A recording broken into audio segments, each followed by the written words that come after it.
Bienvenidos a un nuevo capítulo en nuestro canal de audiolibros de psicología. Es un placer estar aquí una vez más para compartir.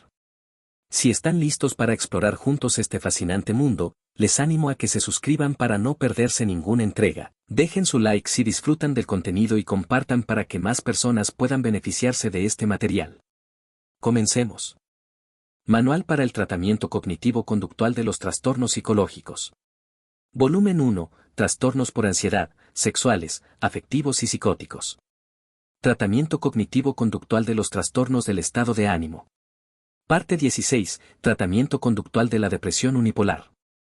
Introducción. Al escribir este capítulo nos propusimos 4 objetivos. En primer lugar, con el fin de situar los enfoques conductuales actuales para la conceptualización y el tratamiento de la depresión en un contexto apropiado, describiremos brevemente la historia y el desarrollo de las primeras teorías conductuales de la depresión. Luego resumiremos algunas de las formulaciones conductuales más recientes. En segundo lugar, presentaremos varios enfoques para la evaluación de distintos aspectos de la depresión unipolar y describiremos diferentes tratamientos conductuales de la depresión. En esta sección, nos centraremos especialmente en 2 paquetes de tratamiento para la depresión unipolar desarrollados en la Unidad de Investigación de la Depresión de la Universidad de Oregon, un enfoque de terapia individual y una intervención psicoeducativa de grupo. En tercer lugar, describiremos extensiones recientes de esta intervención en diferentes lugares y a distintas poblaciones, como adolescentes deprimidos y ancianos.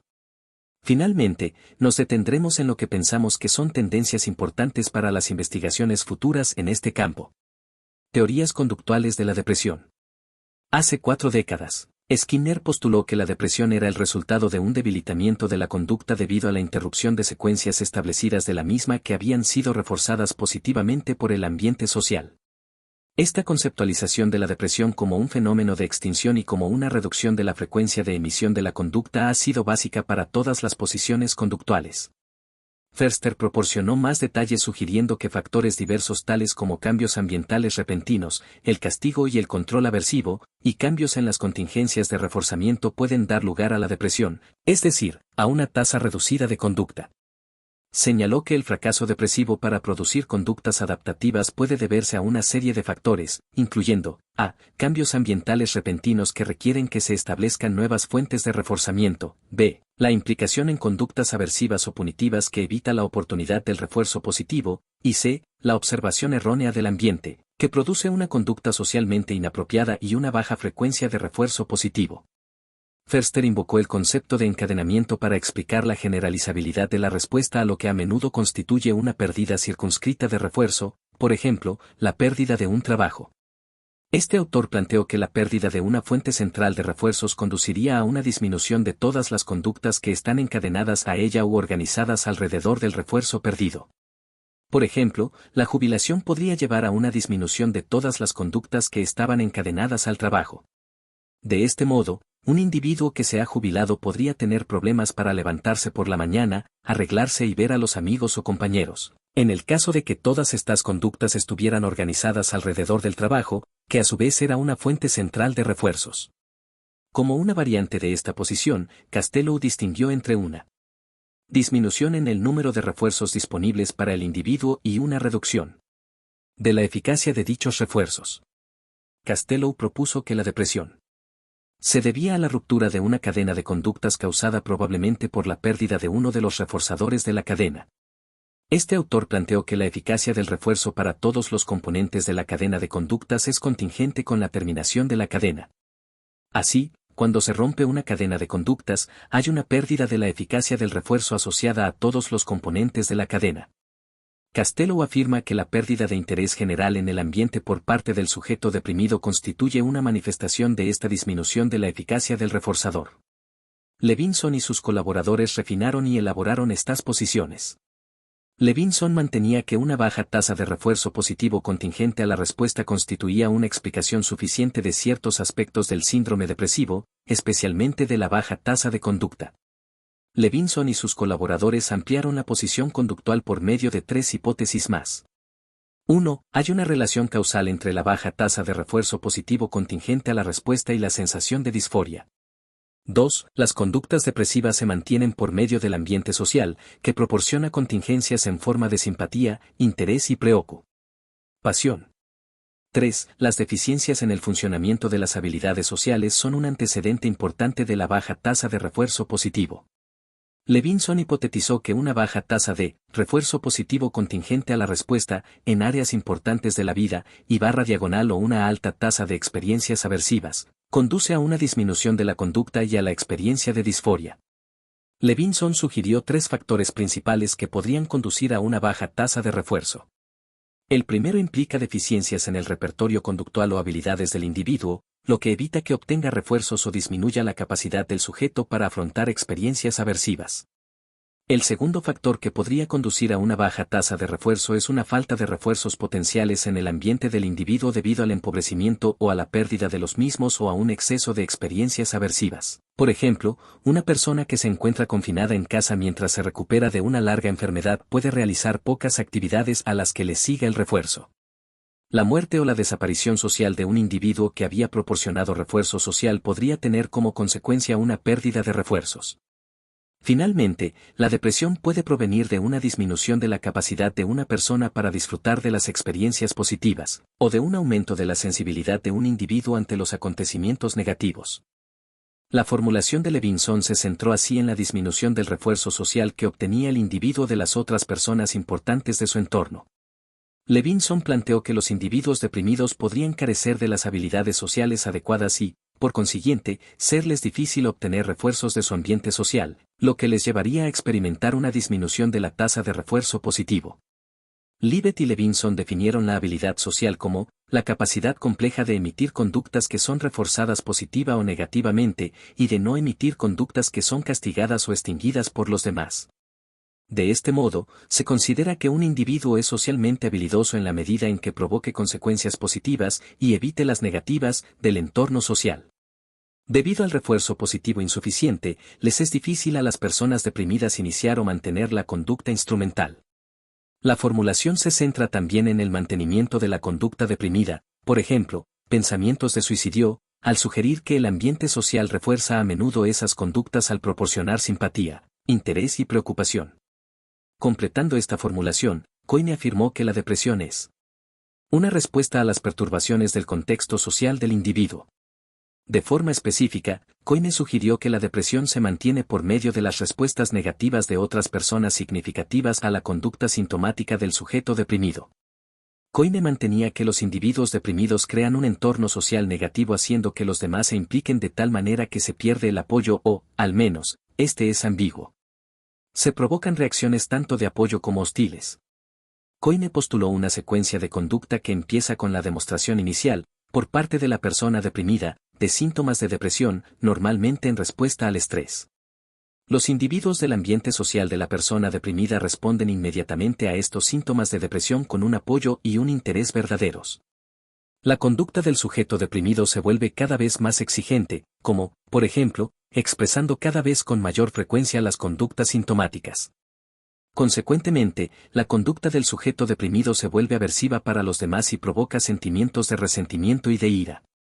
Al mismo tiempo, el malestar obvio de la persona deprimida provoca también sentimientos de culpa que sirven para inhibir la expresión manifiesta de esta hostilidad. En un intento de disminuir tanto su culpa como su ira, los miembros de la familia responden a la persona deprimida con una hostilidad velada y con un apoyo falso. Dándose cuenta de, y sintiéndose rechazado por, estos mensajes discrepantes o incongruentes, la persona deprimida desarrolla más síntomas en un intento de obtener apoyo, haciendo de esta manera incluso más aversivo para los demás el interactuar con ella. Este proceso de desviación-amplificación continúa hasta el punto en el que la gente se retira de las interacciones con el sujeto deprimido o bien hace que la persona se retire por medio de la hospitalización. Ren propuso un modelo de autocontrol para la depresión que intentó integrar los aspectos cognitivos y conductuales del trastorno. Ren sugirió que el modelo de Canfer sobre la autorregulación podría servir como un modelo heurístico para el estudio de la etiología, sintomatología y tratamiento de la depresión. Según este modelo, los déficits específicos en la autoobservación, la autoevaluación y el autorrefuerzo pueden explicar los distintos síntomas de la depresión. De modo concreto, Ren postuló que la conducta de las personas deprimidas podría caracterizarse por uno o más déficit en la conducta de autocontrol. En primer lugar, con respecto a la autoobservación, los individuos deprimidos atienden de forma selectiva a los acontecimientos negativos que siguen a su conducta, con la exclusión relativa de los sucesos positivos, un estilo cognitivo que podría explicar el pesimismo y el punto de vista desesperanzado de los individuos deprimidos. En segundo lugar, las personas deprimidas atienden de forma selectiva a las consecuencias inmediatas de su conducta, con la exclusión relativa de los resultados a más largo plazo y, por consiguiente, no pueden ver más allá de las demandas actuales cuando realizan elecciones conductuales. El tercer déficit en la conducta de autocontrol de las personas deprimidas implica a la autoevaluación, que consiste básicamente en una comparación entre una estimación de la actuación, que proviene de la autoobservación, y un criterio o patrón interno. Rem señaló que los individuos deprimidos se plantean patrones poco realistas, perfeccionistas y globales, haciendo que sea muy poco probable el satisfacerlos. Como consecuencia, a menudo no son capaces de alcanzar sus objetivos y, por consiguiente, se evalúan a sí mismos de forma negativa y de un modo global, sobregeneralizado. Las personas deprimidas pueden manifestar también un déficit en la autoevaluación con respecto a su estilo de atribución. Rem hipotetizó que las personas deprimidas pueden distorsionar su percepción de la causalidad con el fin de denigrarse a sí mismas. Por ejemplo, si su actuación es satisfactoria, las personas deprimidas pueden atribuir su éxito a factores externos como la suerte y la simplicidad de la tarea, negándose, por consiguiente, a atribuirse méritos. De manera similar, las personas deprimidas pueden achacar la causa de una actuación insatisfactoria a factores internos, como falta de habilidad y de esfuerzo, dándose una responsabilidad excesiva por el fracaso. Finalmente, Rem postuló que las personas deprimidas no son capaces de proporcionarse suficientes recompensas contingentes a sí mismas para mantener sus conductas adaptativas. Esta baja tasa de autorrecompensa puede explicar, en parte, las bajas tasas de conducta manifiesta, el bajo nivel de actividad general y la falta de persistencia que caracteriza a la depresión. Además, se hipotetiza que las personas deprimidas se autocastigan en exceso, lo que suprime la potencial conducta productiva al principio de una cadena de respuestas, produciéndose como consecuencia una inhibición excesiva. Enfoques recientes. Levinson et al. Plantearon que las teorías conductuales y cognitivas de la depresión habían sido demasiado limitadas y simples. Propusieron un modelo integrado, multifactorial, de la etiología y mantenimiento de la depresión que intenta reflejar la complejidad de este trastorno. En este modelo la ocurrencia de la depresión se considera como un producto de factores tanto ambientales como disposicionales. De modo más específico, la depresión se conceptualiza como el resultado final de cambios iniciados por el ambiente en la conducta, el afecto y las cogniciones.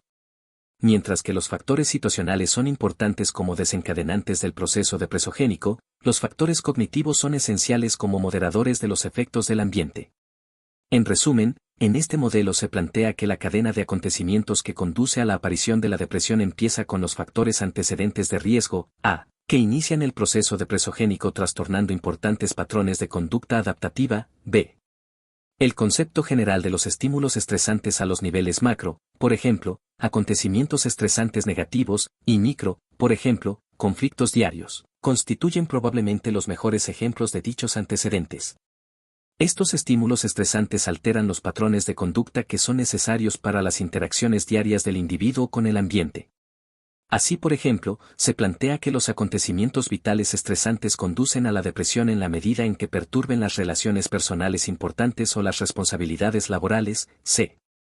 Esta misma perturbación puede producir una reacción emocional negativa, combinada con una incapacidad para invertir el impacto de los estímulos estresantes, conduciendo a una elevada conciencia de uno mismo, d. Este elevado darse cuenta hace que sobresalga la sensación de fracaso por parte del individuo para satisfacer los patrones internos y lleva, por consiguiente, a un aumento de la disforia y a muchos otros síntomas cognitivos, conductuales y emocionales de la depresión, e. Finalmente, este aumento de los síntomas de la depresión sirve para mantener y exacerbar el estado deprimido, f, haciendo más accesible, en parte, la información negativa sobre uno mismo y disminuyendo la confianza del individuo deprimido para afrontar su ambiente. Es importante señalar que el modelo de Levinson et al. 1985 reconoce que las diferencias individuales estables, como las características de personalidad, pueden moderar el impacto de los acontecimientos antecedentes, tanto para iniciar el ciclo que conduce a la depresión como para mantenerla una vez que empieza. Estas características de la persona pueden clasificarse como vulnerabilidades, que aumentan la probabilidad de ocurrencia de la depresión, y como inmunidades, que disminuyen la probabilidad del trastorno. G. Levinson et al. Sugieren que los factores de vulnerabilidad podrían incluir ser mujer, tener una historia de depresiones anteriores y poseer una baja autoestima. Por el contrario, ejemplos de inmunidades incluyen una elevada competencia social autopercibida, la disponibilidad de una persona en quien confiar y habilidades de afrontamiento eficaces. Finalmente, es importante señalar que el modelo de Levinson et al. enfatiza la operación de bucles de retroalimentación entre los distintos factores.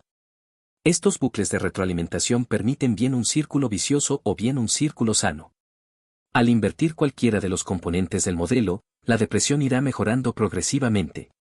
Está claro, a partir de esta revisión, que las teorías conductuales de la depresión han evolucionado desde unas formulaciones relativamente simples y limitadas que enfatizaban el refuerzo contingente a la respuesta y los efectos conductuales, desalentadores del castigo, hasta conceptualizaciones más complejas que ponen un mayor énfasis en las características del individuo y en las interacciones de la persona con el ambiente. Hay un conocimiento mayor de que los individuos deprimidos a menudo funcionan en entornos exigentes y estresantes. Además, algunos investigadores afirman que las mismas personas deprimidas pueden ser instrumentales en la producción de gran parte de ese estrés. Teniendo en cuenta esta perspectiva cambiante, está claro que los investigadores y clínicos conductuales tienen que evaluar a los individuos deprimidos en el contexto de su ambiente. Como veremos en la siguiente sección, los procedimientos de evaluación conductual se caracterizan ahora por un interés más amplio, no solo en las personas deprimidas sino también en su entorno social. Evaluación conductual de la depresión. Los enfoques conductuales para la evaluación de la depresión se centran normalmente en las características manifiestas del trastorno, como la conducta psicomotora y la verbal. Además, teniendo en cuenta el interés de las teorías conductuales de la depresión en las contingencias ambientales, los clínicos y los investigadores de orientación conductual tratan también de evaluar aspectos del ambiente y de la interacción persona-ambiente que pueden relacionarse con el inicio o mantenimiento de la depresión. De este modo, la evaluación conductual puede incluir una exploración de factores tales como las habilidades sociales del individuo deprimido, la conducta de los demás con los que el paciente deprimido interactúa y las actividades y reforzadores disponibles para la persona deprimida. Además, como veremos posteriormente, la información puede recogerse por medio de entrevistas, autoinformes y observación directa. Las entrevistas. Al evaluar las habilidades sociales de las personas deprimidas, Becker y Einberg recomiendan que se lleve a cabo una entrevista clínica en la que el entrevistador y el paciente deprimido representen situaciones objetivo problemáticas identificadas por el paciente. Durante esta representación, el entrevistador debería observar cuidadosamente la actuación del paciente en términos del contenido del habla, el volumen, el tono, el contacto ocular, la postura, etc. Además, pruebas de representación de papeles estandarizadas, como el test conductual de asertividad, pueden servir para incrementar las situaciones propuestas por el paciente. Los autoinformes. Se conocen toda una serie de medidas de autoinforme de la sintomatología depresiva que se utilizan frecuentemente, como el Inventario de Depresión de Beck, a escala del Centro de Estudios Epidemiológicos para la Depresión y la lista de adjetivos para la depresión. Hace unos años se publicaron varias revisiones detalladas de estos instrumentos. Además de estas medidas de la sintomatología, se ha desarrollado una serie de cuestionarios de autoinforme para evaluar otros aspectos del fenómeno de la depresión. En particular, existen varias medidas de autoinforme disponibles para evaluar el funcionamiento social de las personas deprimidas. Por ejemplo, Ljunggren, Sayce y Levinson desarrollaron el Inventario de Acontecimientos Interpersonales, una medida de autoinforme para evaluar la interacción social en las personas deprimidas. Otra medida de autoinforme de la interacción social es el test de autoverbalizaciones en la interacción social. Este instrumento se compone de 30 ítems que comprenden 4 escalas: automenosprecio, anticipación positiva, temor a la evaluación negativa y afrontamiento. Glass et al. Informan de propiedades psicométricas aceptables para el CIST. Finalmente, Weissman, Prusoff y Thompson desarrollaron la escala de adaptación social tipo autoinforme. Este instrumento es una versión de autoinforme de la escala de adaptación social evaluada por el entrevistador. El SACCR contiene 42 preguntas que miden el comportamiento afectivo e instrumental en el papel laboral, las actividades sociales y de ocio, las relaciones con la familia, el papel de pareja, el papel de padres, la unidad familiar y la independencia económica. Los diarios conductuales desde una perspectiva algo diferente de la medición por medio del autoinforme, muchos terapeutas conductuales requieren que los pacientes deprimidos mantengan un registro diario de los acontecimientos. Estos registros o diarios pueden ser útiles para evaluar las consecuencias ante la respuesta de las conductas sociales del paciente deprimido y para proporcionar información sobre el entorno social de este y sobre los refuerzos sociales disponibles. Por ejemplo, McFillamy y Levinson desarrollaron el inventario de acontecimientos agradables para facilitar el diseño de programas conductuales dirigidos a aumentar la cantidad de refuerzo positivo recibido por las personas deprimidas. El PES es un inventario construido para ser empleado en la evaluación, seguimiento y modificación del nivel de actividades positivas en personas deprimidas. De forma similar, el inventario de acontecimientos desagradables se desarrolló para evaluar la frecuencia y el impacto subjetivo de un amplio rango de acontecimientos vitales estresantes. El UE se ha empleado para construir listas de actividades desagradables individualizadas para los pacientes con un fin de registro diario. Este instrumento se compone de 320 ítems que evalúan la tasa de ocurrencia y la aversión experimentada ante los acontecimientos vitales estresantes. Se han desarrollado versiones más cortas del PES para emplearse con ancianos y con adolescentes. El PES y el UES pueden utilizarse también para generar programas individualizados de actividades con el fin de registrar las actividades agradables diarias e identificar actividades agradables de interés potencial para el cambio. Finalmente, Terry y Logdon modificaron hace poco el PES con el fin de construir un inventario de acontecimientos agradables para ser empleado con pacientes que sufren la enfermedad de Alzheimer y para los familiares que los cuidan. Queda claro, por consiguiente, que hay una serie de medidas de autoinforme sobre los aspectos conductuales del funcionamiento depresivo. Aunque estas medidas proporcionan importante información, es probable que estén fuertemente influidas por el conjunto general de respuestas negativas característico de muchos individuos deprimidos. En consecuencia, algunos investigadores se han vuelto hacia los procedimientos de medición por medio de la observación, afirmando que es más probable que las medidas basadas en datos objetivos representen déficit en habilidades reales, por lo que pueden convertirse entonces en objetivos para la intervención. Procedimientos de observación. Una serie de investigadores han observado la conducta manifiesta de las personas deprimidas. En un estudio de hace tiempo, Williams, Barlow y Agras desarrollaron una escala utilizada por el observador para evaluar las conductas de los pacientes gravemente deprimidos internos en un hospital. Básicamente, esta escala evaluaba la conducta verbal de los pacientes deprimidos, las interacciones sociales, las sonrisas y la actividad motora, como leer, coser, arreglarse, etc. Esta medida produce un registro longitudinal de las conductas deprimidas de los pacientes y correlaciona altamente con las evaluaciones de los clínicos sobre la gravedad de la depresión. Investigaciones posteriores han examinado las conductas de las personas deprimidas en interacciones con desconocidos. Los resultados de estos estudios indican que, comparados con sujetos controles no deprimidos, los individuos deprimidos muestran una serie de déficit en sus habilidades sociales. De forma específica, se ha observado que los individuos deprimidos sonríen menos frecuentemente, hacen menos contacto ocular con quienes interactúan, Gottlieb, 1982. Hablan de forma más lenta y más monótona, les lleva más tiempo responder a los demás en una conversación y hacen más comentarios centrados en sí mismos y con tintes negativos. Teniendo en cuenta estas diferencias tanto en la conducta de conversación como en el contenido de la misma, se ha encontrado, con pocas excepciones, que las conductas interpersonales de las personas deprimidas son evaluadas por observadores como menos competentes socialmente que los individuos no deprimidos. Queda claro, por consiguiente, que las personas deprimidas muestran déficit en sus habilidades sociales al interaccionar con desconocidos.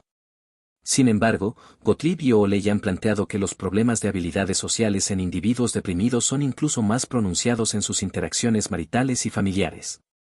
Los resultados de otros investigadores son consistentes al informar que las interacciones de las personas deprimidas y de sus cónyuges están asociadas con conductas verbales y no verbales más negativas.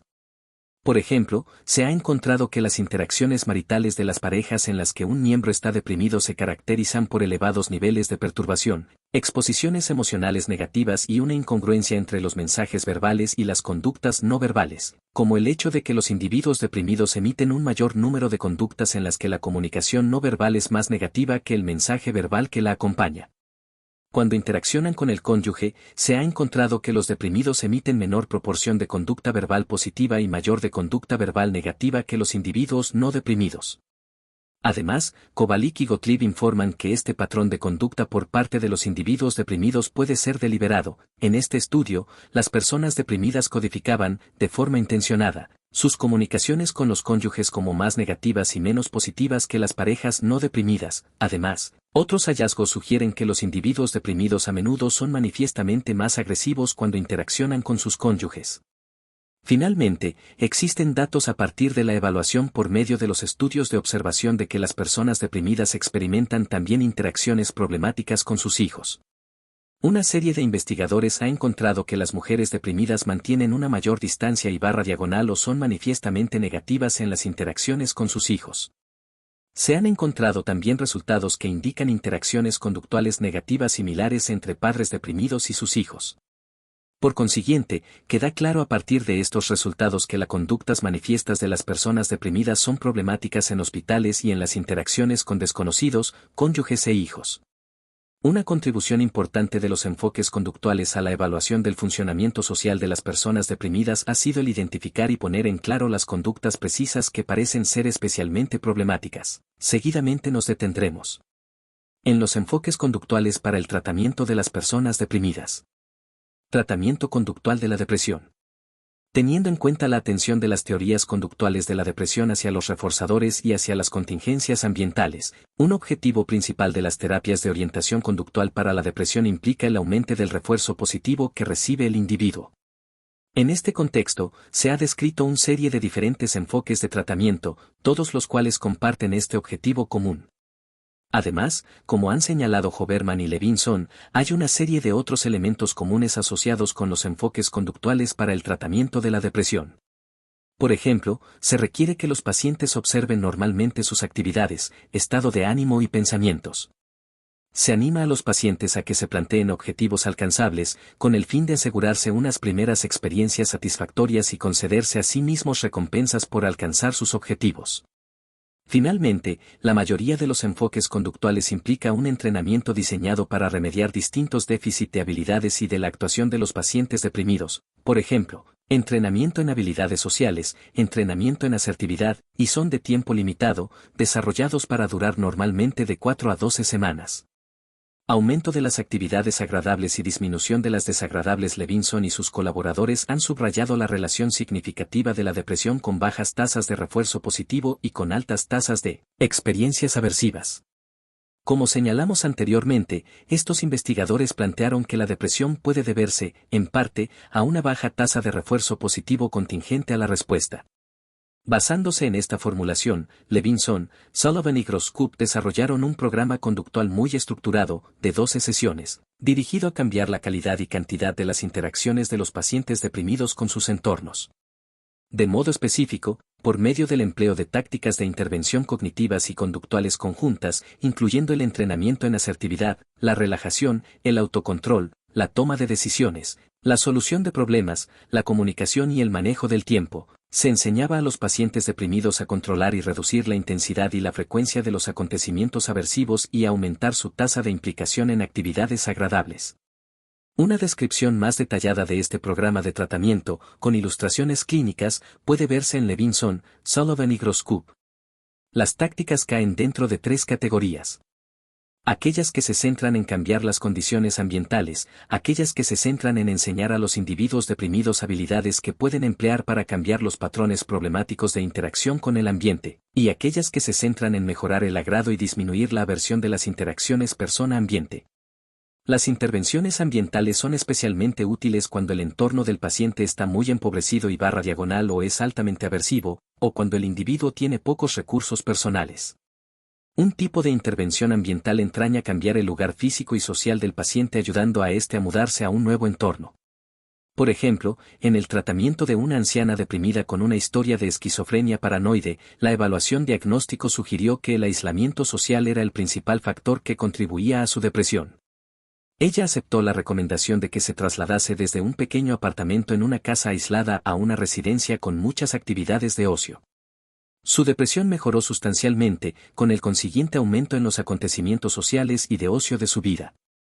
Otros ejemplos de modificaciones ambientales incluyen el mudarse a otra ciudad, el separarse del cónyuge y el cambiar de trabajo. El manejo de las contingencias es otra clase de intervención ambiental. Dicha intervención entraña el cambio de las consecuencias de ciertas conductas. En el caso de pacientes externos, el terapeuta puede enseñar a los miembros de la familia a prestar atención y dar alabanzas y afecto físico contingentemente a las conductas adaptativas e ignorar las conductas depresivas. Las tácticas del entrenamiento en habilidades se centran en enseñar a las personas deprimidas habilidades que puedan emplear para cambiar los patrones problemáticos de interacción con el ambiente, así como las habilidades que necesiten para mantener estos cambios después de haber terminado la terapia. Las intervenciones específicas del entrenamiento en habilidades varían de caso a caso, van desde programas muy estructurados y estandarizados a procedimientos diseñados individualmente ad hoc. Al elegir métodos de autocontrol, hemos hecho un uso considerable de los procedimientos y técnicas descritos por Goldfried y Merbaum, por Mahoney y Thoresen, y por Watson y Tarp. El libro de Lacan, Cómo conseguir el control de tu tiempo y de tu vida, es útil también porque presenta un formato sistemático para organizar el tiempo y las actividades, de modo que permite cumplir con las responsabilidades y tener además tiempo para actividades agradables. Las tácticas que tienen como objetivo permitir que el paciente cambie la calidad y la cantidad de sus relaciones interpersonales cubren normalmente tres aspectos de la conducta interpersonal: aserción, estilo interpersonal de la conducta expresiva y actividad social. Las habilidades cognitivas tratan de facilitar cambios en la forma en que los pacientes piensan sobre la realidad. Puede identificarse claramente que el locus de control sobre los pensamientos se encuentra en el paciente, puesto que solo éste puede observar sus pensamientos. Las habilidades de control del estrés incluyen el entrenamiento en relajación.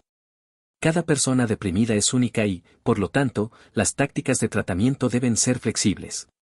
Por consiguiente, para ayudar a los terapeutas a llevar a cabo tácticas específicas, hemos desarrollado varios manuales del terapeuta.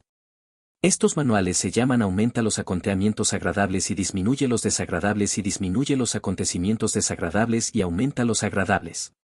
Tal como indican los títulos, la primera parte del tratamiento se dedica a ayudar al paciente a disminuir la frecuencia y la aversión subjetiva de los acontecimientos desagradables en su vida. La segunda fase se concentra en aumentar las actividades agradables. El tratamiento se divide en 12 sesiones. Las primeras 5 sesiones se centran en disminuir la frecuencia y la aversión de los acontecimientos desagradables. Las segundas 5 sesiones se dedican a aumentar la frecuencia y el disfrute de las actividades agradables.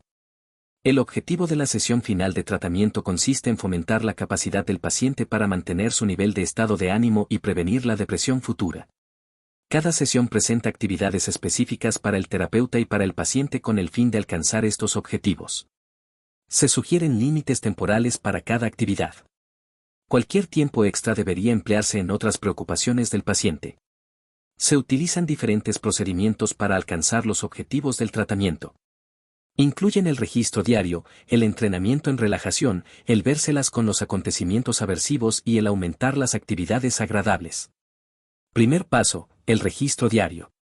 Enseñamos a los pacientes, en primer lugar, a poner en forma de gráficos y a interpretar sus datos de registro diario. Parecen entender de forma intuitiva la relación entre acontecimientos desagradables y estado de ánimo. Pero la covariación entre los acontecimientos agradables y el estado de ánimo es normalmente un descubrimiento para los pacientes. El observar estas relaciones sobre una base diaria impresiona notablemente a los mismos, descubriendo que la cantidad y la calidad de sus interacciones diarias tienen un impacto importante sobre su depresión. Esta ya no es una fuerza misteriosa, sino una experiencia que puede entenderse. Los gráficos y su interpretación proporcionan a los pacientes un marco para comprender su depresión y sugieren formas de tratar con ella. El registro de acontecimientos específicos ayuda a los sujetos a centrarse en el afrontamiento de aspectos desagradables determinados de su vida diaria y, de igual importancia, hace que se den cuenta del rango de experiencias agradables que les son potencialmente accesibles. Los pacientes, en un sentido muy real, aprenden a diagnosticar su propia depresión. Segundo paso, el entrenamiento en relajación. La explicación para el entrenamiento en relajación se introduce al final de la primera sesión. Se indica a los pacientes cómo la tensión puede exacerbar la aversión de situaciones desagradables y cómo interfiere con el disfrute de las actividades agradables. Al final de la primera sesión, se le da al paciente la tarea de leer un folleto, por ejemplo, cómo aprender a relajarse profundamente, o de un libro y se le enseña a familiarizarse con los principales grupos de músculos y cómo tensarlos y relajarlos. Gran parte de la segunda sesión se dedica a la relajación muscular progresiva con el fin de mostrar a los pacientes el grado de relajación que pueden sentir. Se anima al paciente a que practique la relajación 2 veces al día y que lleve un registro sobre la misma. Tareas posteriores implican el identificar las situaciones específicas en las que se sienten tensos. Tercer paso, vérselas con los acontecimientos aversivos. La terapia pasa luego a enseñar a los pacientes a enfrentarse con los acontecimientos aversivos. Los pacientes sobrereaccionan a menudo ante los acontecimientos desagradables y permiten que interfieran con el disfrute de las actividades agradables. Por consiguiente, el entrenamiento en relajación se introduce pronto en el tratamiento con el objetivo de enseñar a los pacientes a estar más relajados en general, pero especialmente en las situaciones específicas en que se sientan tensos. El componente disminución de los acontecimientos desagradables continúa indicando un pequeño número de interacciones o situaciones negativas que desencadenan la disforia del paciente. Con el fin de reducir la aversión de estas situaciones, el terapeuta dispone de un amplio rango de tácticas, que podría incluir enseñar a los pacientes a tener conscientemente pensamientos más positivos y constructivos entre el acontecimiento activante y el sentimiento de disforia, a aprender a no tomarse las cosas de manera personal, a prepararse para los encuentros aversivos, a aprender a utilizar las autoinstrucciones, a enfrentarse al fracaso, y a aprender otras formas de tratar más adaptativamente las situaciones aversivas. Estas tácticas se describen en mayor medida en Beck et al., Aegis y Murphy, Kranzler, Mahoney, Meichenbaum y Turk, y Novako.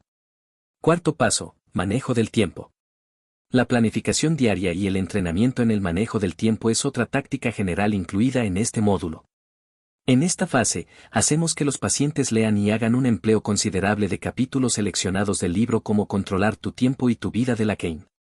Los individuos deprimidos normalmente hacen un mal uso de su tiempo, no planifican las cosas con antelación y, por consiguiente, no arreglan las cosas, por ejemplo, conseguir una niñera, para aprovechar las oportunidades agradables que se presenten. El entrenamiento tiene también como objetivo ayudar a los pacientes a lograr un mejor equilibrio entre las actividades que quieren realizar y las actividades que piensan que tienen que hacer.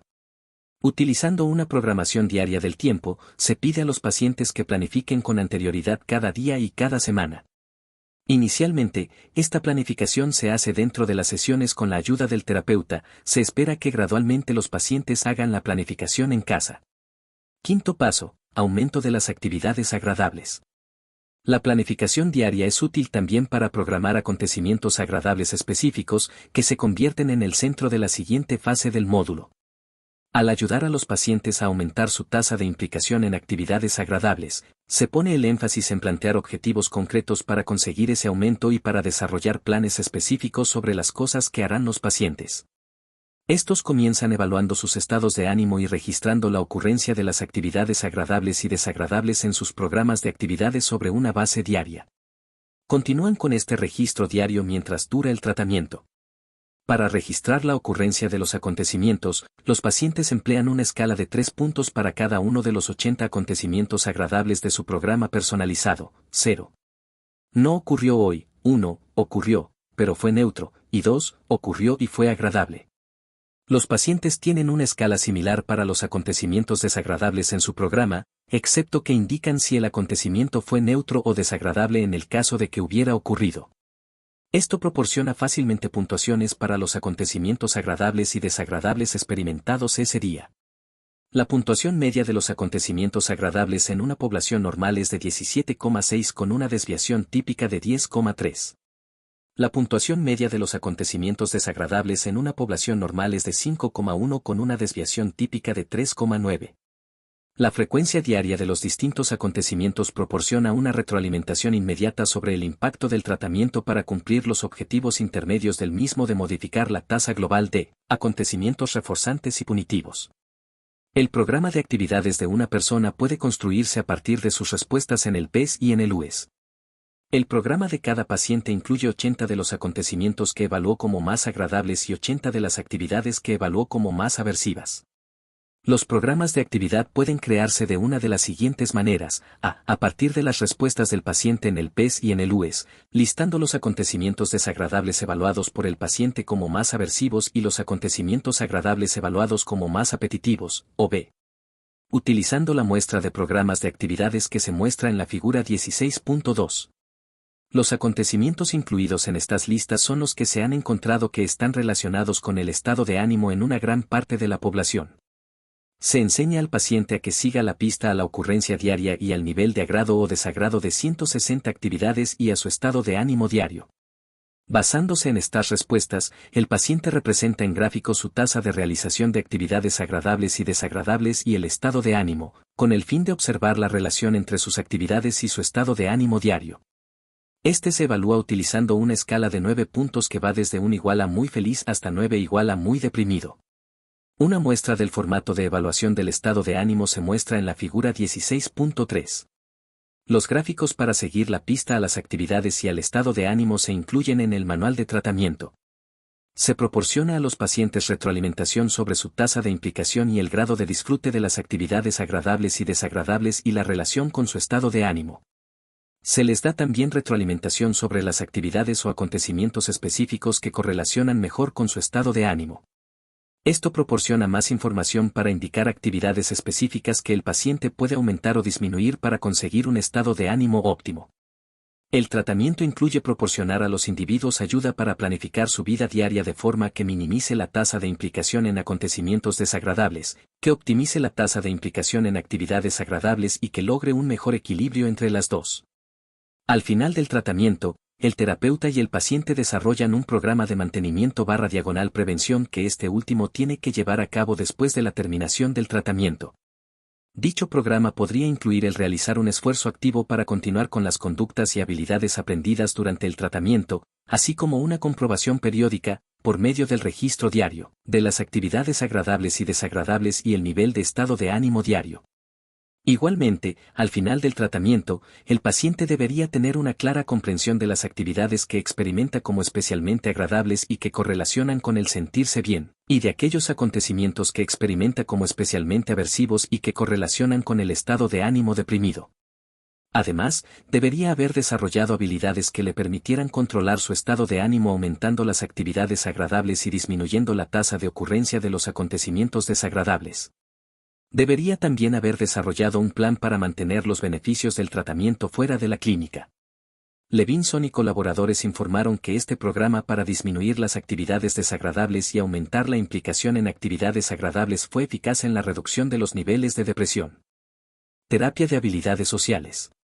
Teniendo en cuenta el hallazgo consistente de las escasas habilidades sociales de las personas deprimidas, una serie de investigadores han descrito programas de tratamiento de orientación conductual para la depresión que se centran explícitamente en el entrenamiento de las habilidades sociales. Uno de esos programas de tratamiento para la depresión ha sido descrito por Becker, Einberg y Bellac. Este programa está basado en las siguientes suposiciones. 1. La depresión es el resultado de un programa inadecuado de refuerzo positivo contingente con la conducta no depresiva de la persona. 2. Una parte sustancial de los refuerzos positivos más importantes en el mundo adulto son de naturaleza interpersonal. 3. Una parte significativa de las recompensas en la vida adulta puede entregarse o negarse, contingentemente con la conducta interpersonal de la persona. 4. Por consiguiente, un tratamiento que ayude al paciente deprimido a aumentar su conducta interpersonal debería actuar para incrementar la cantidad de refuerzo positivo contingente a la respuesta y, en consecuencia, disminuir el afecto depresivo de aumentar la tasa de conducta no depresiva.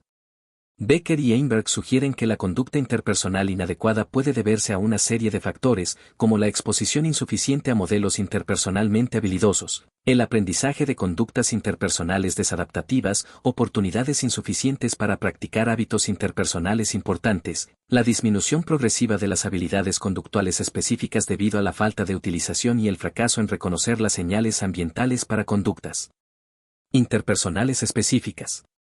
El programa de entrenamiento se centra principalmente en 3 repertorios conductuales específicos que parecen ser especialmente relevantes para los individuos deprimidos: la aserción negativa, la aserción positiva y las habilidades de conversación. La aserción negativa implica conductas que permiten que las personas defiendan sus derechos y actúen según sus intereses. La aserción positiva se refiere a la expresión de sentimientos positivos sobre otras personas, como el afecto, la aprobación, la alabanza y el aprecio, así como presentar las disculpas apropiadas. El entrenamiento en habilidades de conversación incluye iniciar conversaciones adecuadamente. En todas estas áreas, se entrena directamente la conducta de los pacientes deprimidos y se les proporciona también entrenamiento en percepción social. Se anima a los pacientes a que practiquen las habilidades y las conductas a lo largo de diferentes situaciones.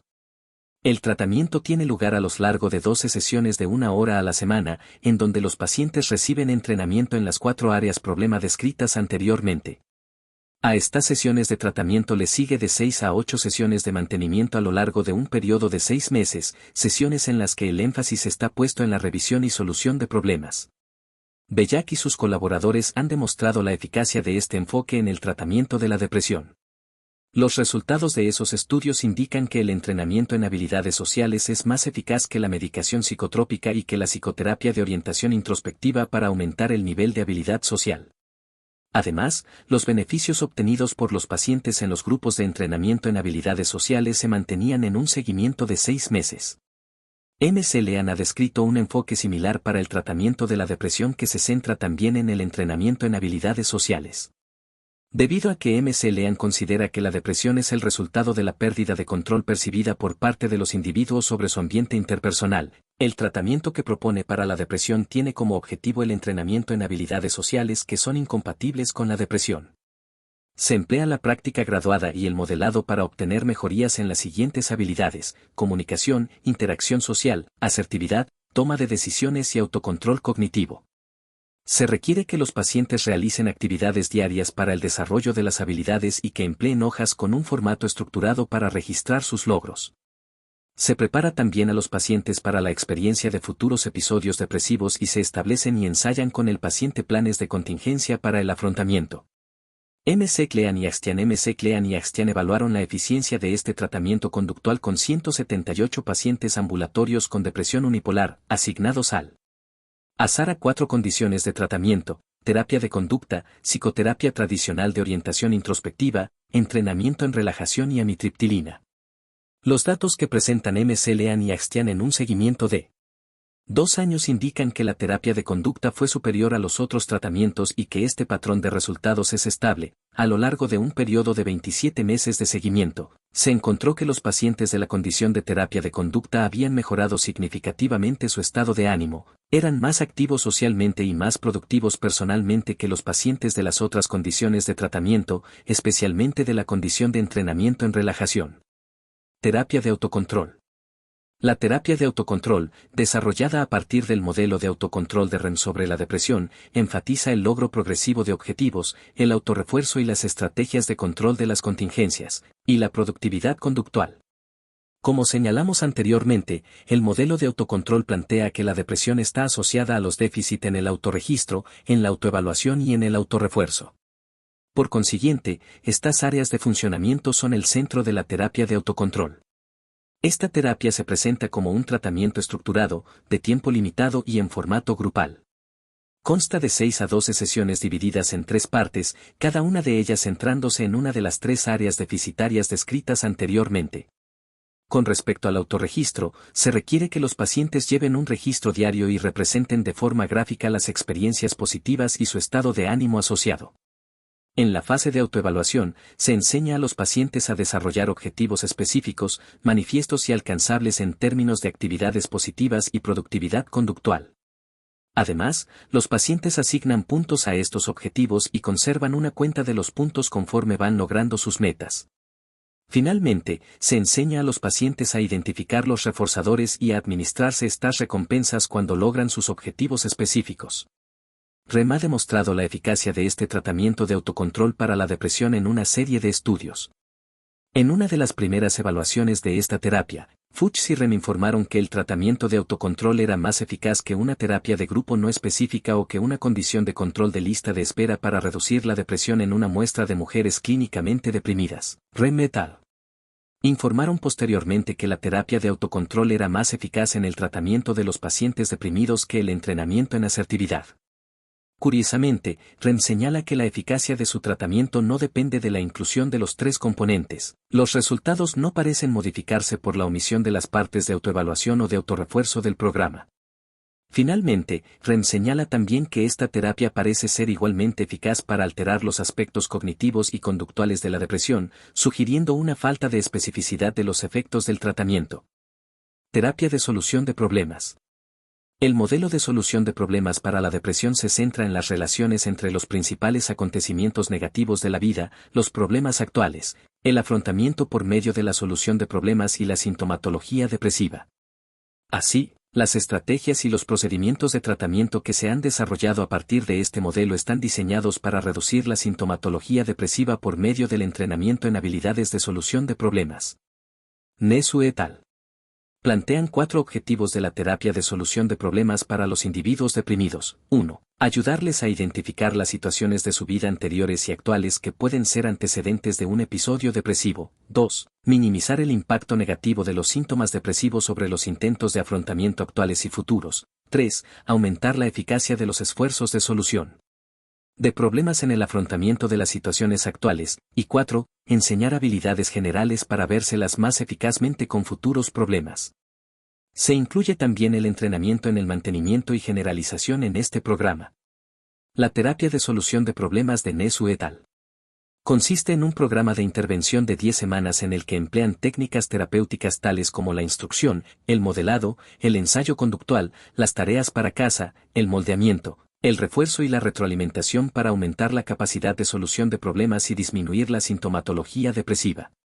Los resultados de varios estudios sugieren que la terapia de solución de problemas puede ser eficaz para el tratamiento de la depresión. La terapia de conducta cognitiva.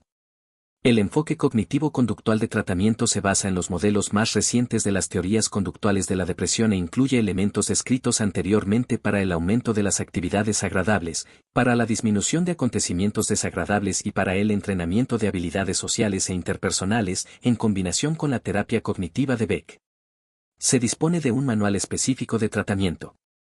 La depresión se ve como el resultado de varios factores, incluyendo las experiencias aversivas y los problemas crónicos, antecedentes, que tienen como consecuencia la disforia y la depresión si un sujeto muestra vulnerabilidades predisponentes, procesos cognitivos negativos, déficit de habilidades sociales e interpersonales, una falta de experiencias positivas y una disminución de las actividades y refuerzos positivos.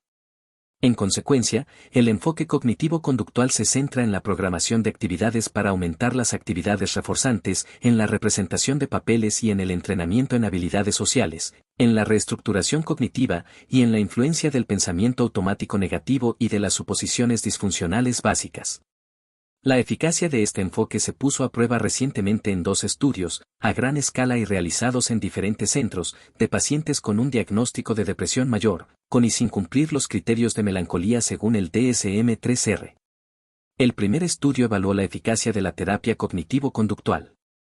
En comparación con un tratamiento farmacológico estándar, amitriptilina, y con la combinación de drogas y terapia de conducta cognitiva. En conjunto, se trataron 191 pacientes depresivos unipolares, depresión mayor o distimia, bien como pacientes ambulatorios o bien como pacientes internos a lo largo de 8 semanas de tratamiento activo, realizándose un seguimiento de 1 año. Los 3 tratamientos eran igual de eficaces en la disminución de la sintomatología depresiva. En un seguimiento de 1 año, el grupo farmacológico había recaído más a menudo y mostraba un mayor nivel de síntomas depresivos. Esta diferencia era más pronunciada en el grupo de pacientes ambulatorios. Curiosamente, la gravedad de la sintomatología en el pretratamiento no tuvo una influencia diferencial sobre los resultados. Finalmente, había una tasa de abandonos mucho mayor y una tasa de respuesta menor en la condición de solo fármacos. El segundo estudio incluía únicamente pacientes con depresión unipolar que cumplían los criterios del DSM-3R para la melancolía, depresión endógena. Los 155 pacientes ambulatorios e internos se asignaron aleatoriamente bien a un tratamiento farmacológico estándar, amitriptilina, más apoyo psicológico o bien a la combinación de tratamiento farmacológico y terapia de conducta cognitiva. Desafortunadamente, y de acuerdo con consideraciones éticas, no fue posible incluir una condición sin fármacos en este estudio.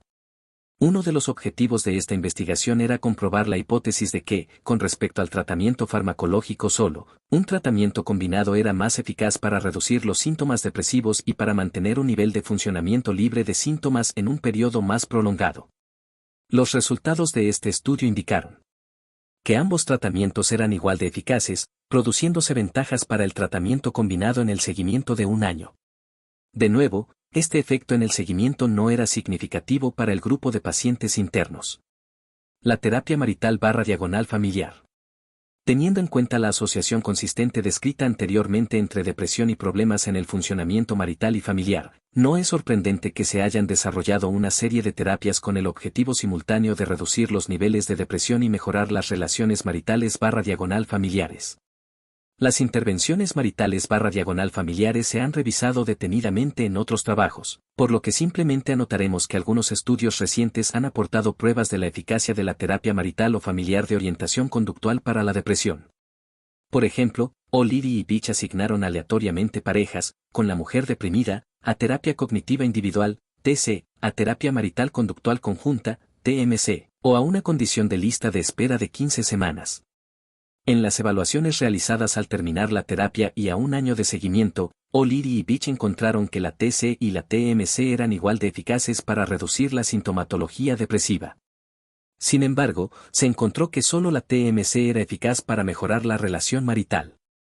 Al terminar la terapia, solo el 25% de las personas que recibió la TC, comparado con el 83% de los que recibían TMC, tenía al menos un aumento de 15 puntos en una medida de adaptación marital del pretratamiento al posttratamiento.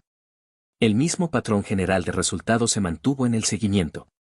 Los resultados de este estudio sugieren que la terapia marital puede reducir con eficacia la sintomatología depresiva, mientras que al mismo tiempo mejora la satisfacción marital, al menos en aquellas parejas en las que se da la depresión y el conflicto marital.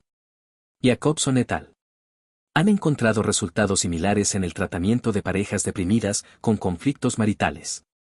De nuevo, aunque tanto la terapia cognitiva individual como la terapia marital conductual eran igual de eficaces para reducir la depresión en estas parejas, se halló que solo la terapia marital tenía éxito para mejorar la satisfacción de la pareja. Actualmente, la ventaja de utilizar intervenciones maritales para la depresión en vez de enfoques individuales parece subyacer principalmente en su mayor eficacia para pacientes con depresión y conflictos maritales al mismo tiempo. El curso de afrontamiento de la depresión, CAD. El curso de afrontamiento de la depresión para adultos se desarrolló a partir de una serie de investigaciones tempranas en las que se incluyó un grupo de tratamiento conductual para la depresión. Sin embargo, más directamente relacionado con el CAD fueron los resultados del estudio de 6 et al., que compararon la eficacia de 3 tratamientos para la depresión, terapia cognitiva, aumento de las actividades agradables y entrenamiento en habilidades sociales. Los resultados de esta investigación indicaron que aunque los 3 tratamientos eran igual de eficaces para reducir los niveles de depresión, los cambios en las variables dependientes no eran específicos al tipo de tratamiento recibido. Por ejemplo, las cogniciones de los pacientes que recibían el entrenamiento en habilidades sociales cambiaban tanto como las cogniciones de los pacientes que se encontraban en el grupo de terapia cognitiva. De igual manera, las actividades agradables de los pacientes en el tratamiento de actividades agradables aumentaron tanto como las de los pacientes del tratamiento cognitivo. De este modo, parece que ninguno de los tratamientos era necesario para que ocurriese el cambio terapéutico y que los efectos de los tratamientos no eran específicos, afectando a todas las áreas evaluadas del funcionamiento psicosocial que se han mostrado relacionadas con la depresión. Sobre la base de estos resultados, 6 et al. adelantaron las siguientes hipótesis relativas a los que podrían ser los componentes esenciales para una terapia cognitivo-conductual, con éxito, de la depresión. 1. La terapia debería empezar con una explicación elaborada y bien planificada. Esta explicación tendría que proporcionar la estructura inicial que conduzca al paciente a la creencia de que puede controlar su propia conducta y, por consiguiente, cambiar su depresión. 2. La terapia debería proporcionar entrenamiento en habilidades que el paciente pudiera utilizar con el fin de sentirse más eficaz para controlar su vida diaria. Las habilidades deben tener cierta importancia para el paciente y deben encajar con la explicación que se haya presentado. 3. La terapia debería enfatizar el empleo independiente de esas habilidades por parte del paciente fuera del contexto de terapia y tiene que proporcionar una estructura suficiente para que le sea posible al paciente el conseguir habilidades independientes. 4. La terapia debería fomentar la atribución, por parte del paciente, de que la mejoría en el estado de ánimo está causada por el aumento de sus habilidades, no por la habilidad del terapeuta. El CAD se construyó incorporando estas hipótesis. El curso, y cada una de las posteriores modificaciones para poblaciones especiales, se diseñó para ofrecerse como un programa educativo o pequeño seminario, enseñándole a la gente técnicas y estrategias para afrontar los problemas que, se supone, están relacionados con su depresión. De forma específica, el SEAD aborda varias conductas objetivo, habilidades sociales, pensamiento depresogénico, actividades agradables y relajación, así como componentes más generales que se postulan como esenciales para la terapia cognitivo-conductual con éxito de la depresión, por ejemplo, autorregistro, establecimiento de la línea base, cambio dirigido por uno mismo. En su configuración actual, el SEAD para adultos consiste en 12 sesiones de 1 hora llevadas a cabo a lo largo de 8 semanas. Las sesiones tienen lugar 2 veces por semana durante las 4 primeras. Los grupos se componen normalmente de 6 a 10 adultos, con 18 años o más, y un único director, aunque se pueden emplear 2 terapeutas. Se planifican también sesiones de seguimiento al mes y a los 6 meses, reuniones de clase, para fomentar el mantenimiento de los beneficios del tratamiento y para recoger información sobre la mejoría o las recaídas. Las primeras 2 sesiones del CAT se dedican a la presentación de las reglas del curso, a la explicación del tratamiento, al planteamiento de la depresión según el aprendizaje social y a la enseñanza de habilidades para el cambio de uno mismo. Se enseña a los participantes que el estar deprimido no significa estar loco. Por el contrario, se plantea el concepto de que su depresión se debe a su dificultad para afrontar los acontecimientos estresantes de sus vidas. El SEAD se presenta como una forma de aprender nuevas habilidades para permitir a los participantes tratar más eficazmente con los estímulos estresantes que contribuyeron a su depresión. Luego se enseñan habilidades para el cambio de uno mismo, incluyendo el registro de conductas específicas propuestas para el cambio, el establecimiento de una línea base, el plantear objetivos realistas y el desarrollo de un plan y un contrato para realizar cambios en su conducta. Las siguientes 8 sesiones se dedican a enseñarles habilidades específicas, incluyendo la relajación, el aumento de actividades agradables, el control del pensamiento irracional o negativo y habilidades sociales. Se dedican 2 sesiones a enseñar cada área de habilidades. Las sesiones de relajación se centran básicamente en el método de Jacobson que requiere que los participantes tensen primero y luego relajen los principales grupos de músculos hasta que todo el cuerpo esté laxo. La explicación para enseñarles a relajarse descansa en la concurrencia claramente demostrada de la depresión y la ansiedad. Las sesiones de relajación tienen lugar al comienzo del CAD, ya que al ser una habilidad relativamente fácil de aprender proporciona a los participantes una experiencia inicial con éxito. Empleando el programa de acontecimientos agradables, que se ha descrito anteriormente, las sesiones sobre las actividades placenteras se centran en identificar, establecer una línea base y aumentar las actividades agradables. Las sesiones de terapia cognitiva incorporan elementos de las intervenciones desarrolladas por Beck et al. y Ellis y Harper para identificar y cuestionar los pensamientos irracionales y negativos.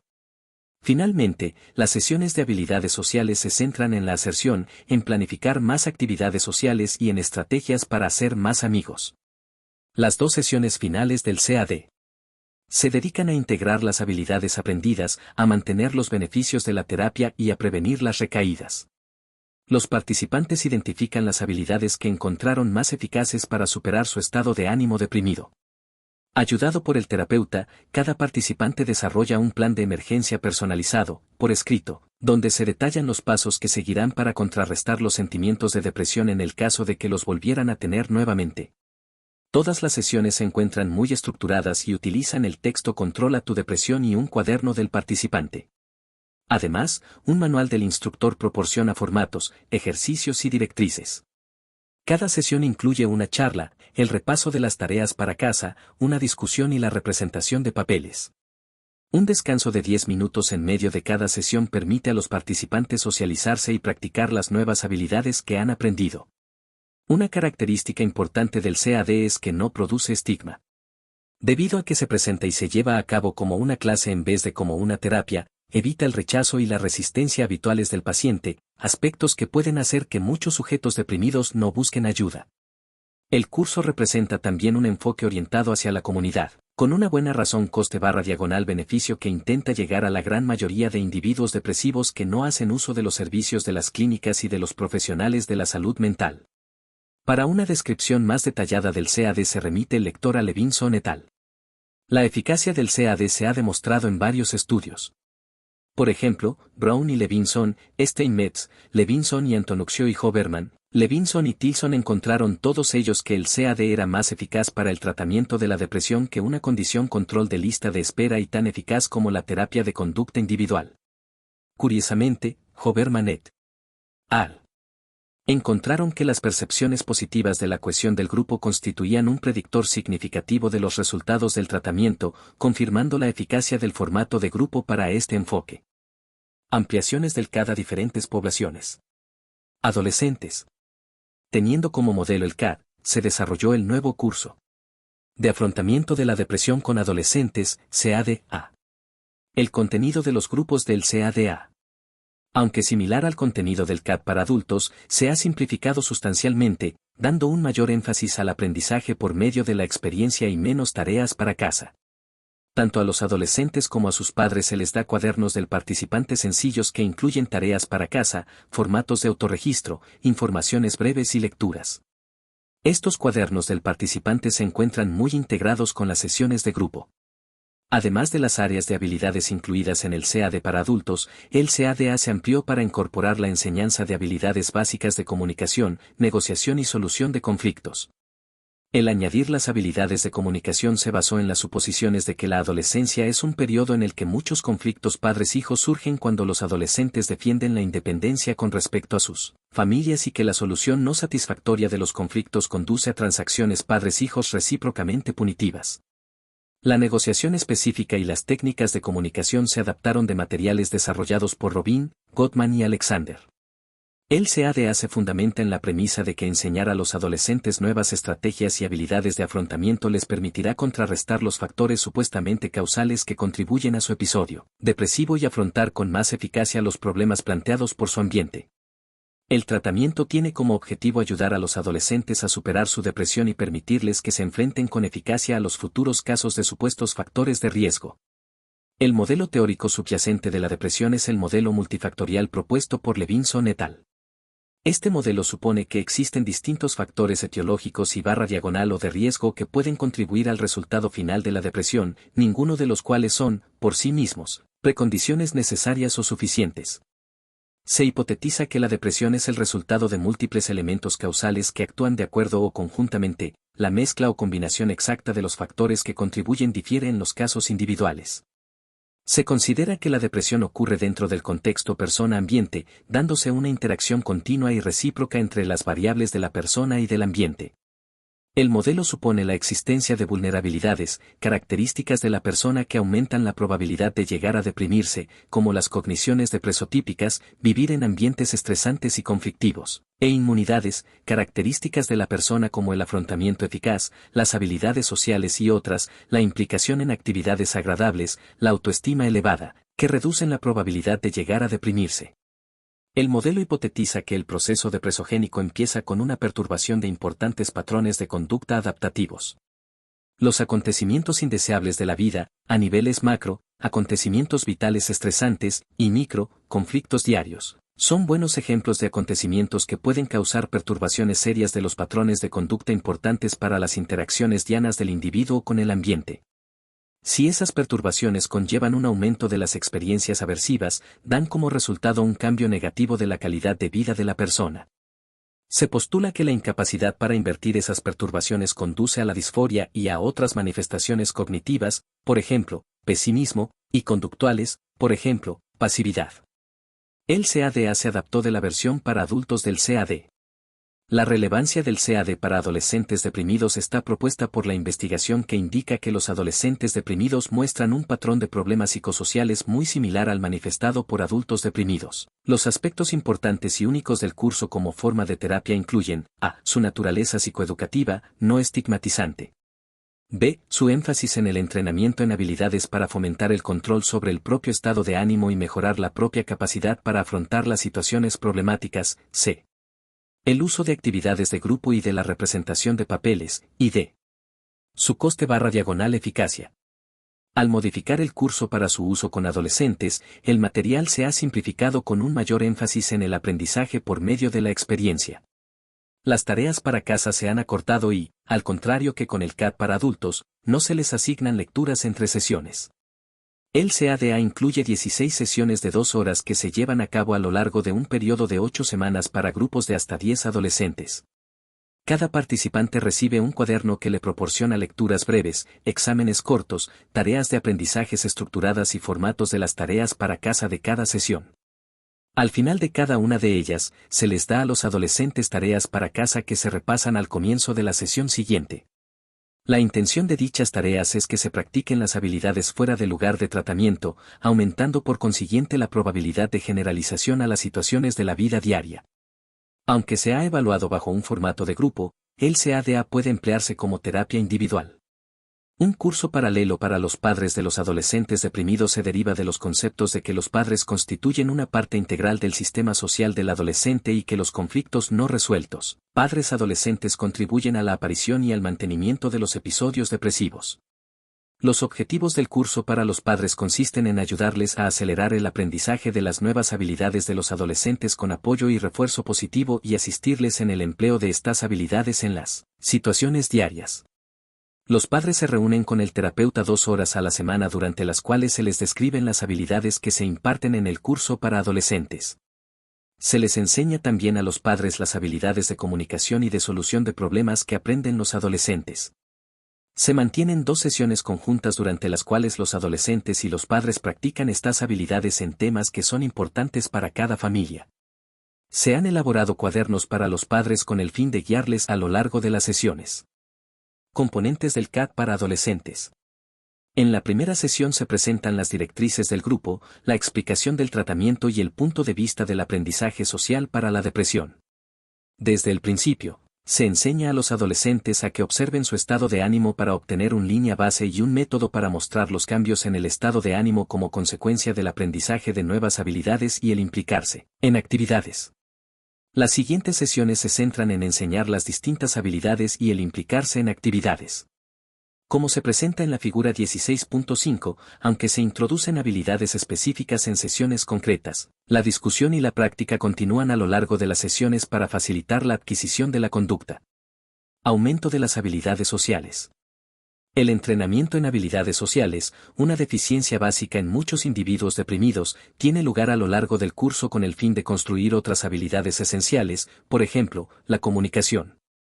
Incluidas en el tratamiento en habilidades sociales se encuentran las técnicas de conversación, la planificación de actividades sociales y las estrategias para hacer amigos. Aumento de las actividades agradables.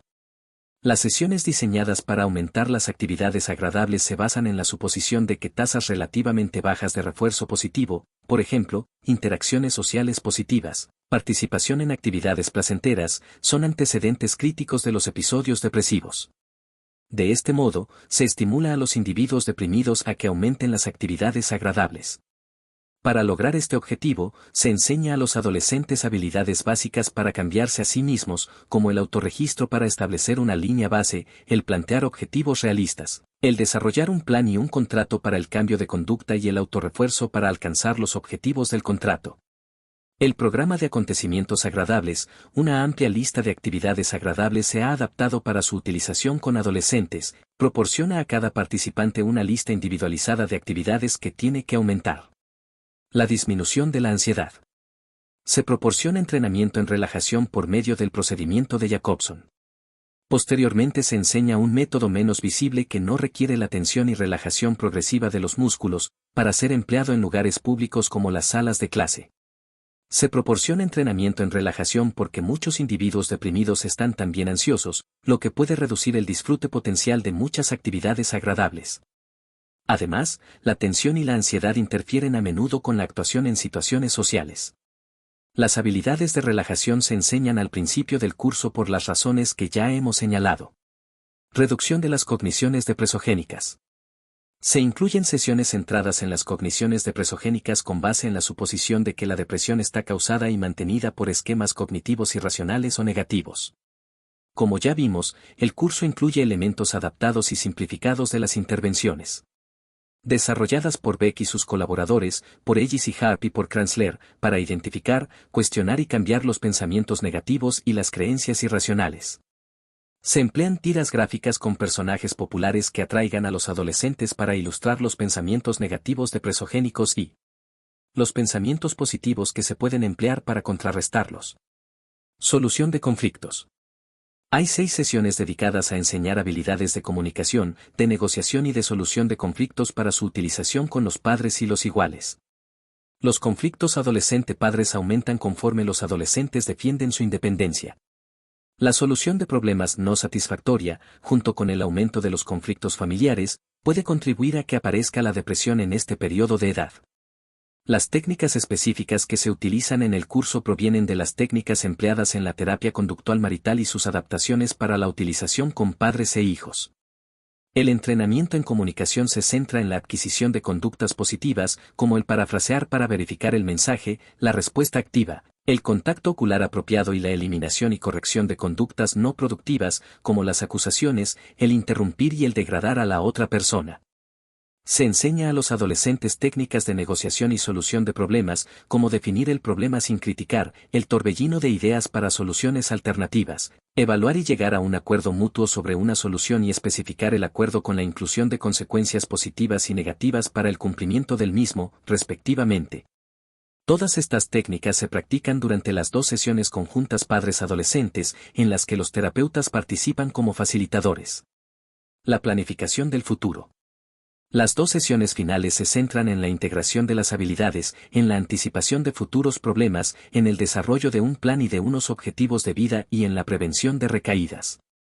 Ayudado por el terapeuta del grupo, cada adolescente desarrolla un plan de emergencia personalizado, por escrito, en el que detalla los pasos que dará para contrarrestar los sentimientos de depresión que se vuelvan a dar en el futuro.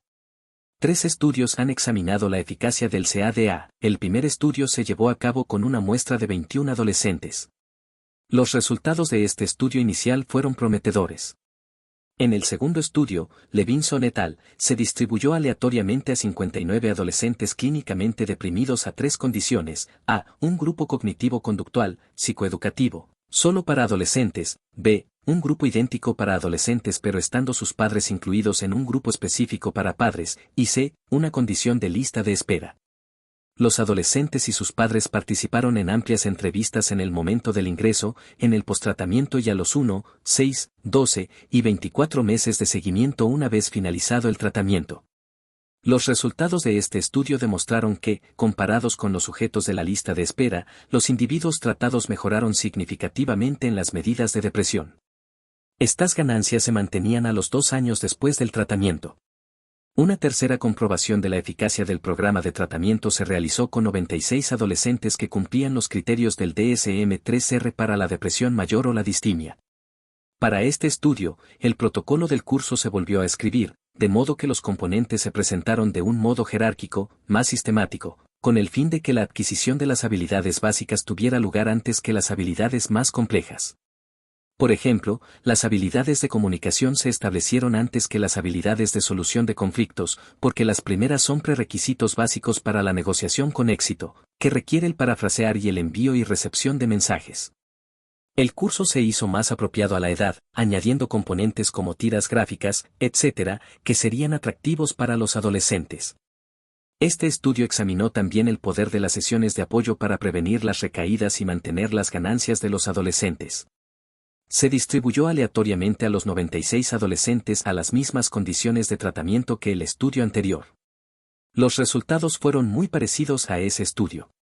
Los 2 grupos de tratamiento mostraron mejoras significativamente mayores que el grupo control de la lista de espera, tanto en las tasas de recuperación como en la disminución de la puntuación de las puntuaciones del inventario de depresión de Beck.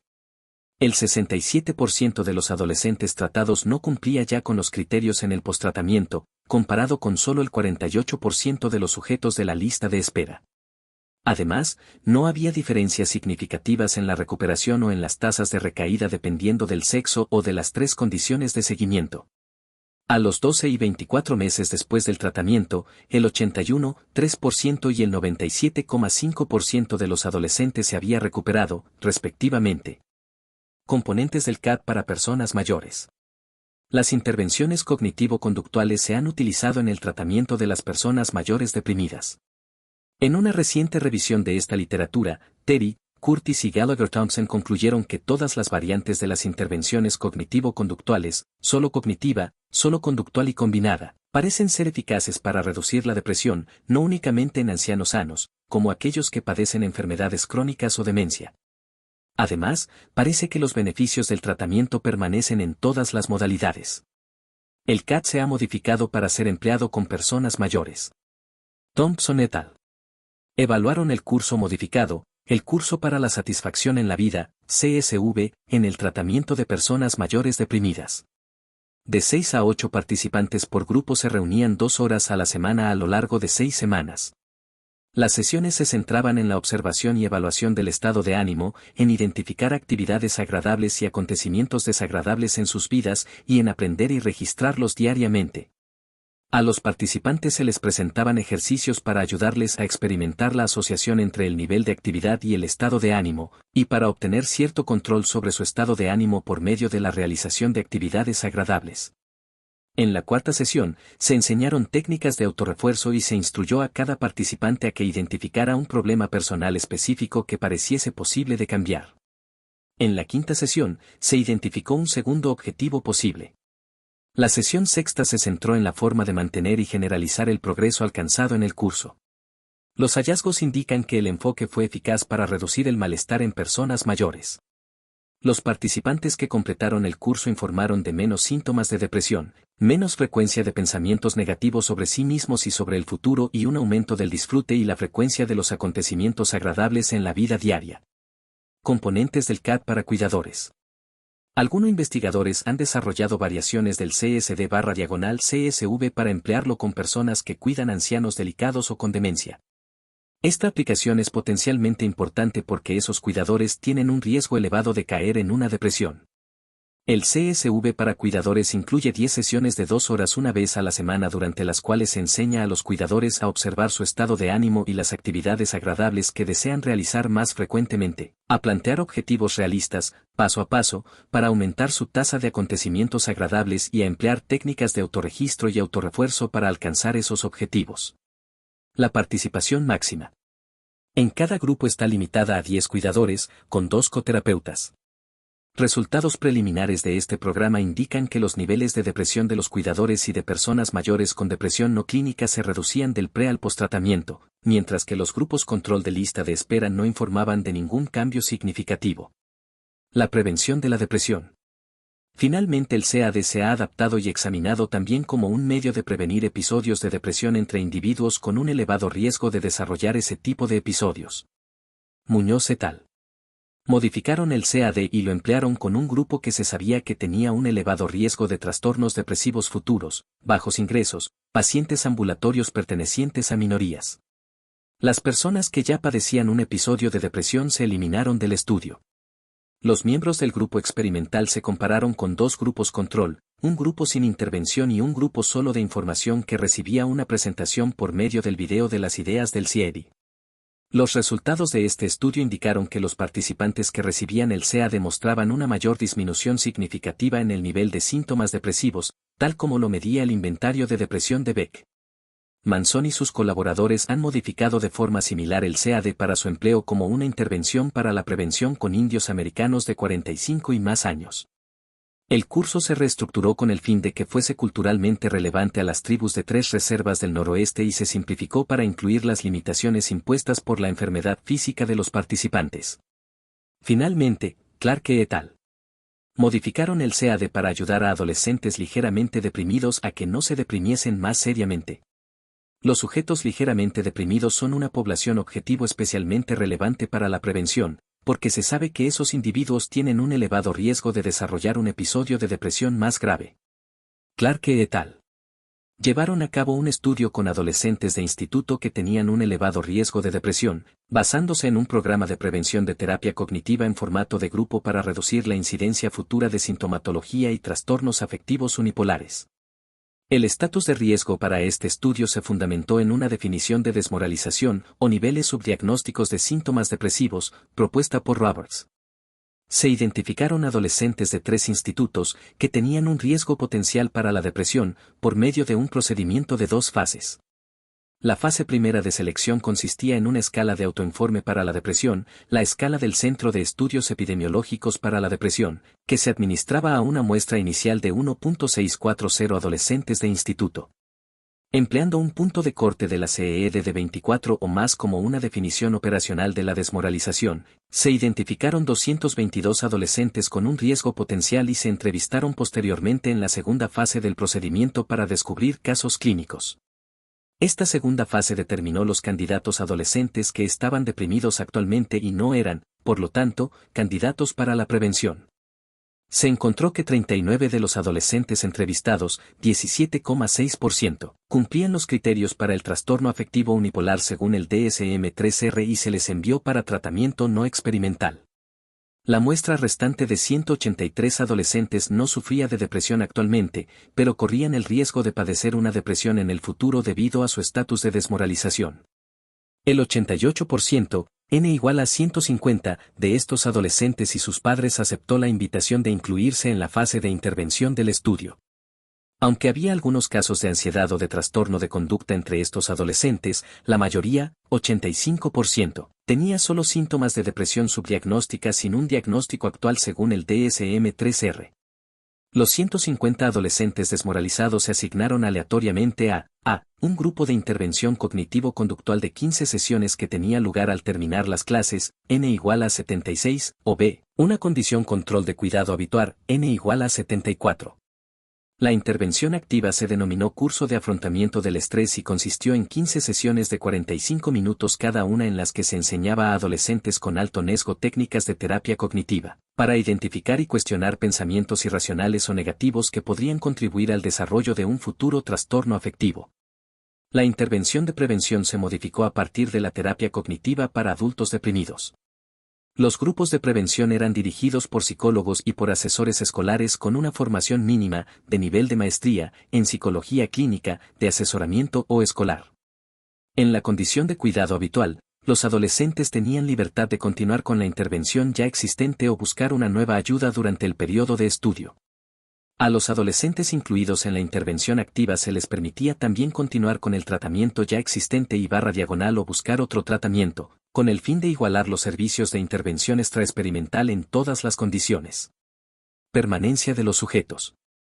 De los 150 sujetos asignados a las distintas condiciones, el estudio consiguió tasas de permanencia de 125 al final de la intervención, 120 en el seguimiento de 6 meses y 109 en el de 12 meses, dándose una tasa total de abandonos del 27,3%, 41 de 150.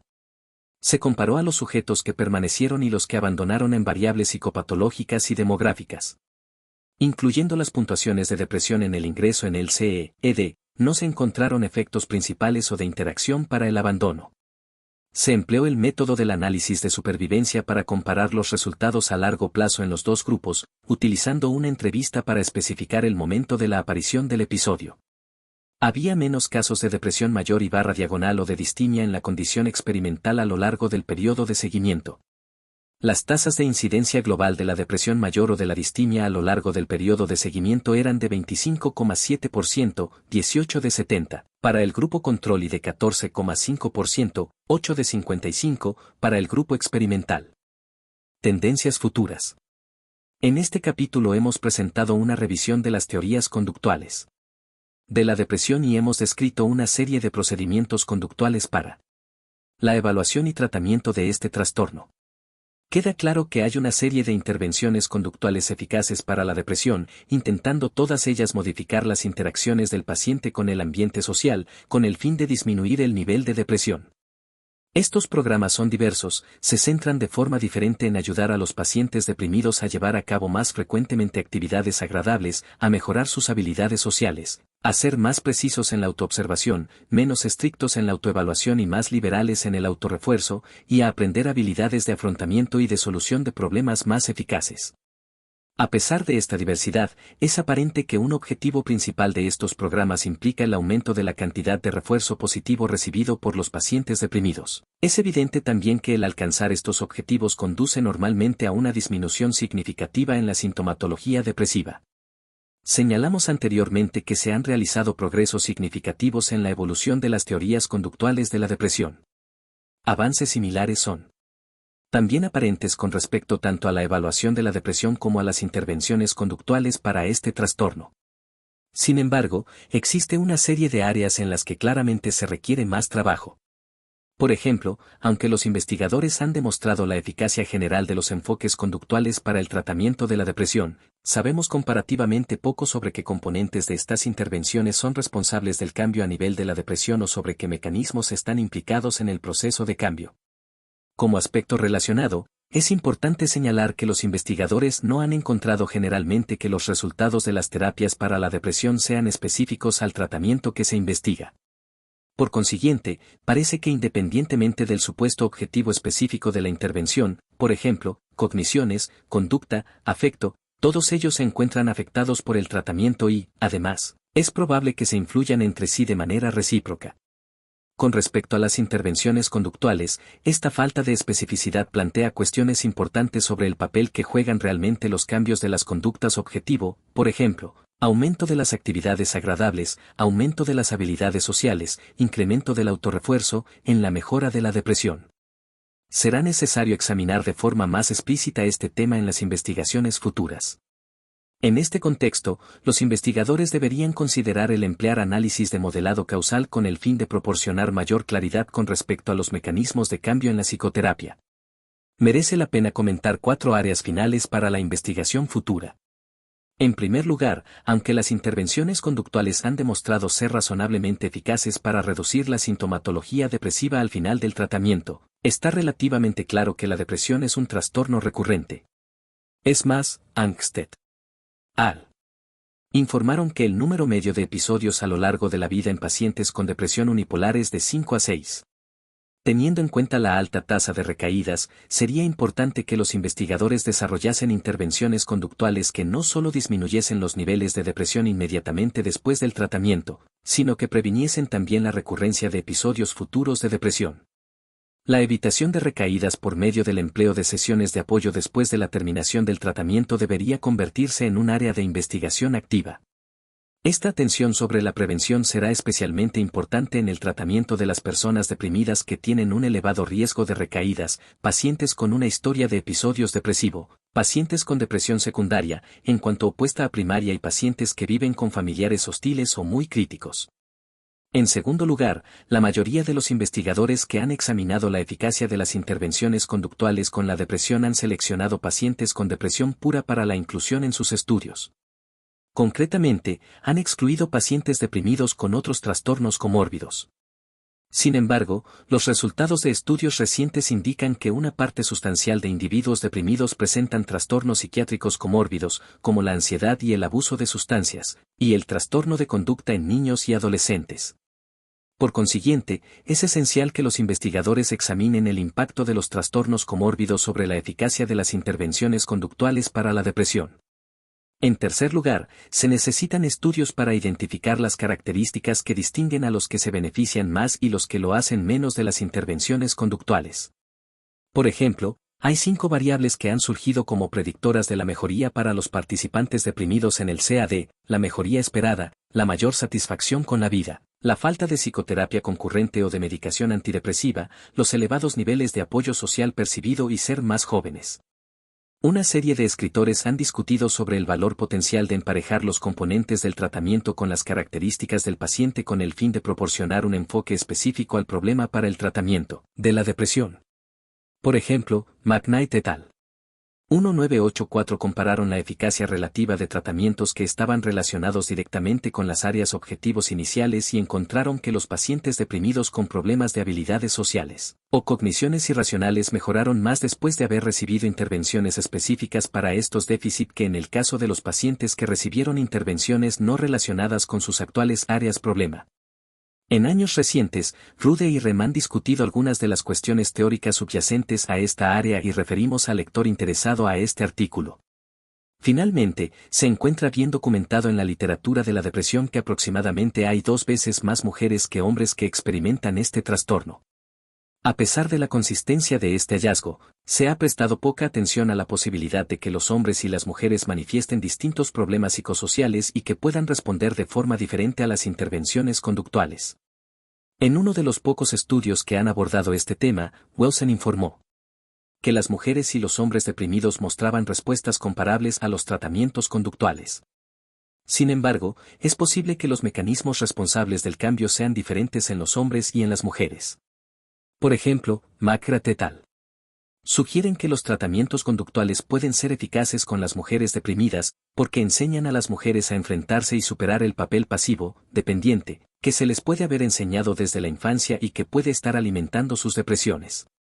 No queda claro que esto sea, de hecho, un mecanismo activo de las intervenciones conductuales para las mujeres deprimidas, ni tampoco está claro que este proceso no sea el mismo en todos los hombres.